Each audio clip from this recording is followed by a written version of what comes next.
안녕하세요. 김 소장. 강사원입니다.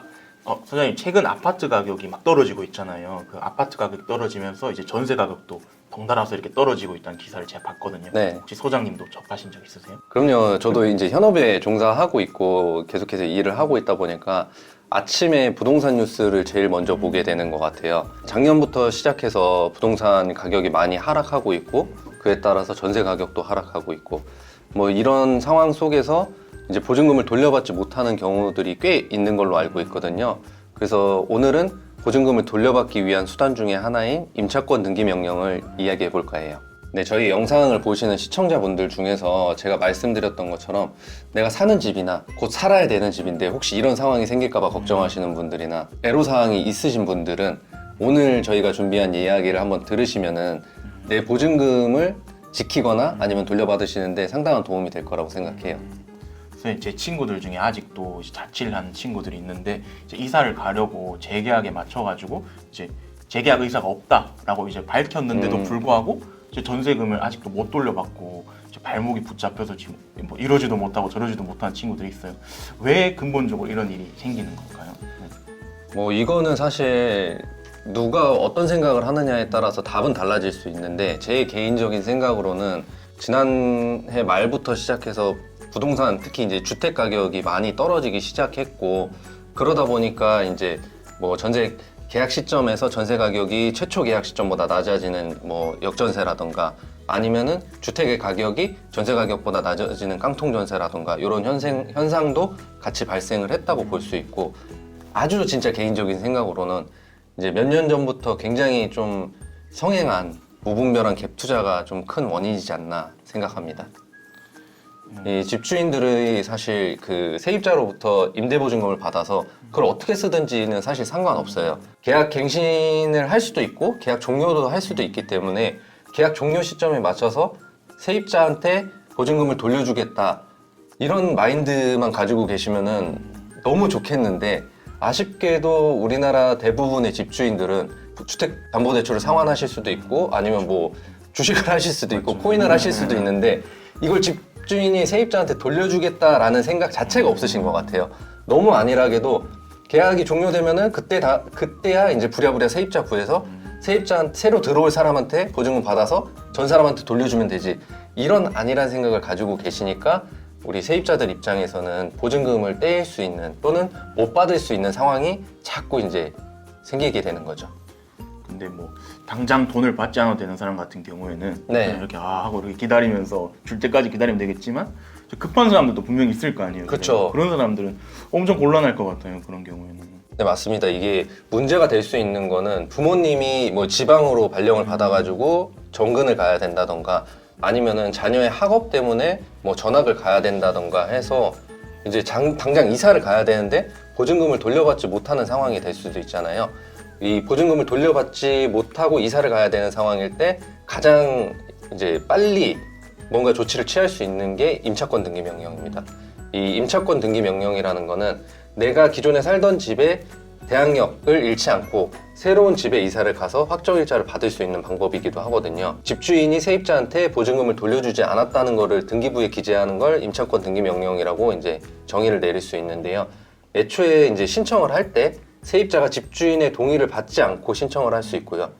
이게 신청만 하게 되면은 법원에서 그 신청서를 보고 이제 결정을 하게 되면은 바로 이제 등기부에 기재되기 때문에 이게 집주인이 사실 기재되기 직전에야 알 수 있거든요. 그래서 추후에 들어오는 세입자도 이게 기재되어 있으면은 계약을 꺼릴 수 있기 때문에 집주인 입장에서는 좀 곤란한 상황이 생길 수 있을 거예요. 이제 소장님 말씀은 이제 임차권 등기 명령은 내가 이사를 가야 되는데 보증금을 받지 못했다 이런 경우에는 뭐 거의 필수적이라고 봐야겠네요. 그렇죠. 그 임차권 등기 명령은 일단 두 가지 요건이 충족이 돼야 되는데요. 첫 번째는 이제 임대차 계약이 종료되어야 되고 두 번째는 세입자가 집주인한테 나는 이번 임대차 계약 기간이 끝나고 나면은 재계약을 하지 않고 퇴거하겠다는 이제 명확한 의사 전달을 해야 됩니다. 그 임차권 등기 명령을 신청하려면 이제 뭐 언제든지 그러니까 한마디로 계약 기간 중에는 언제든지 이렇게 가능한 건가요? 아니면 특정한 시기가 있나요? 아니요, 좀 전에 말씀드렸던 것처럼 그 두 가지 요건 중에 제일 먼저 중요한 요건이 계약 기간이 종료되어야 된다는 점이에요. 그래서 이제 계약 기간이 끝나기 한 6개월 전에서 2개월 사이에 세입자는 집주인한테 저는 계약 기간이 종료되고 계약을 연장하지 않겠습니다라는 명확한 의사 표시를 해야 되고 뭐 그게 문자가 됐든 카톡이 됐든 아니면 내용 증명이 됐든 그거를 보내놓고 이제 그 증거를 다 가지고 계시는 게 제일 중요하죠. 근데 이제 카톡, 문자 이런 거 말고 이제 막 전화로만 이 의사를 전달한 경우도 있을 것 같아요. 이런 경우는 어떻게 해야 되나요? 뭐 일단은 아이폰 사용하시는 분들은 통화 녹음이 아예 안 되실 그렇죠. 거고 갤럭시를 사용하시는 분들은 통화 녹음이 되실 텐데 이 통화 녹음 자체를 이제 법원에다가 신청할 때 증거로 제출하기 조금 어렵기 때문에 이제 녹취사무소나 아니면 속기사 사무소에서 서면으로 만들어서 증거 자료로 사용하시면 될 것 같아요. 아무래도 이게 보증금이라는 큰 액수를 다루는 거다 보니까 네네. 이거를 신청하는 비용도 좀 비쌀 것 같은데 혹시 얼마 정도 하나요? 이거? 예전에 뭐 한 3, 4년 전에 이 개인이 신청한다는 거는 좀 상상도 못 하시는 분들이 굉장히 많았고 그래서 법무법인이나 아니면 법무사 사무실에다가 의뢰를 많이 하셨을 거예요. 지금 제가 말씀드리는 금액이 정확하진 않고요. 이거는 이제 개인적으로 다 이제 법무법인이나 법무사 사무실에 한 번 더 의뢰를 해보셔야 되는데 일반적으로 법무사 사무실은 한 20만 원 내외 그리고 법무법인에 신청하셔서 변호사님들이 하시게 되면은 40만 원 내외였던 걸로 기억하고 있고요. 만약에 이거를 개인이 신청하게 되면은 소요되는 비용은 5만 원 내로 신청하실 수 있어요. 개인이 하면 생각보다 그렇게 비싸진 않네요. 네, 개인이 하게 되면은 사실 대부분의 이제 증거 자료를 다 개인이 준비를 해야 되기도 하지만 신청할 때 사실 들어가는 비용은 뭐 인지세라든가 뭐 이런 일부 비용밖에 없긴 하거든요. 개인이 하시게 되면은 이제 임대 목적물 관할 법원에 가셔서 증거 자료를 다 내시고 직접 신청을 하시던가 아니면은 요즘은 전자소송 사이트를 통해서도 직접 하실 수 있어요. 증거 자료만 다 준비되어 있으시다면은 약 30분 내외로 하실 수 있습니다. 이렇게 알려주신 뭐 직접 하는 방법이라든가 아니면 뭐 법무사, 네. 뭐 변호사 이용해서 이런 뭐 각종 방법을 통해서 임차권 등기 명령을 신청했다. 그럼 이제 뭐 신청하자마자 바로 이제 나가면 되겠네요? 아니에요. 그거는 전혀 아니고 이 신청을 하신다고 해서 다 끝나는 게 아닙니다.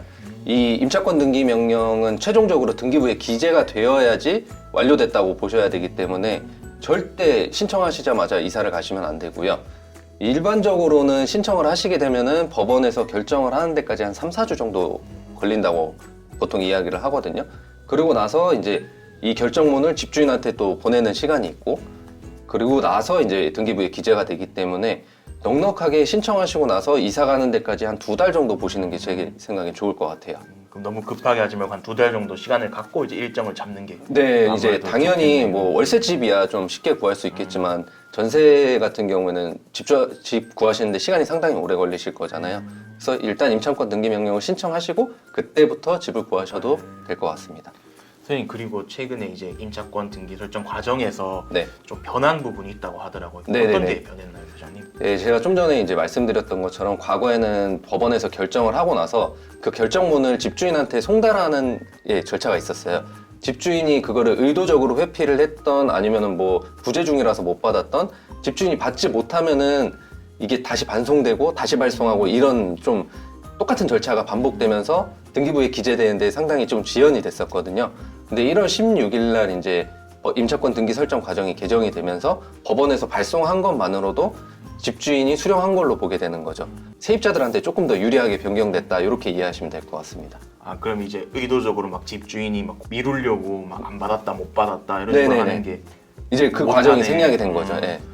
그러면 저 같은 이제 세입자들한테는 꽤나 반가운 소식이네요. 고의적으로 미루고 이런 걸 못 하니까. 그렇죠. 개인적인 생각으로는 약 1주에서 2주 정도 좀 절차가 앞당겨졌다 이렇게 생각하고 있습니다. 좋은 건. 근데 소장님 이런 경우도 있을 것 같아요. 제가 임차권 등기 명령을 신청했다는 걸 알고 이제 집주인이 이거 말소해주면 네. 내가 보증금 반 해주겠다. 빨리 말소부터 해줘. 이러면 뭐 믿고 해줘야 되나요? 아니면 일단 뭐 보증금을 받을 때까지 안 된다고 이렇게 말해야 할까요?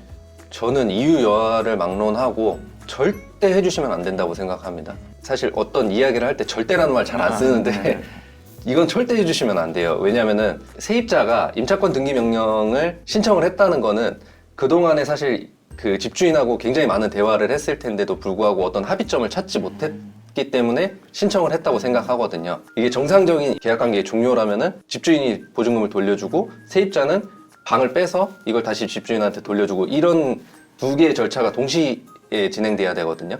저희 동시이행 관계라고 말을 하는데 이게 대법원 판례에서도 볼 수 있듯이 만약에 임차권 등기 명령을 신청을 했다. 그러면은 보증금을 먼저 반환하는 게 맞다고 대법원에서는 판결하고 있거든요. 그러니까 이건 절대 동시이행 관계가 아니에요. 먼저 보증금을 받으시고 그 이후에 말소를 해주시면 됩니다. 오늘 좋은 말씀 잘 해주셔가지고 저도 좀 도움이 될 것 같은데요. 저희 다음번에는 어떤 주제 다루면 좋을까요, 소장님? 제가 앞에서 살짝 말씀드렸던 것처럼 이제 개인이 법원에 가시지 않고 전자소송 사이트를 통해서 임차권 등기 명령을 설정하는 과정을 보여드리려고 해요. 오늘 해주신 내용을 제가 간단하게 정리해보면 네. 이제 만약 보증을 받지 못한 상태에서 이사를 나가야 한다. 네. 이런 경우에는 임차권 등기 설정이 필수적이고 임차권 등기 설정을 하더라도 바로 나가면 안 되고 두 달 정도 이제 기간을 여유를 두고 나가야 된다는 점. 그리고 좀 최근 변경된 사항으로 세입자한테 좀 유리한 부분이 생겼다. 그 다음에 이제 집주인이 등기 말소를 요구해도 보증금을 반환받기 전까지는 뭐 말소해주면 안 된다. 뭐 이 정도로 정리하면 될 것 같은데 맞아요? 너무 정확하게 정리하셨네요. 오늘 들으신 내용이 유익하고 좋으셨다면 구독, 좋아요 부탁드리고 이제 다음번에는 또 좋고 유익한 정보 전달을 위해서 다시 찾아뵙겠습니다.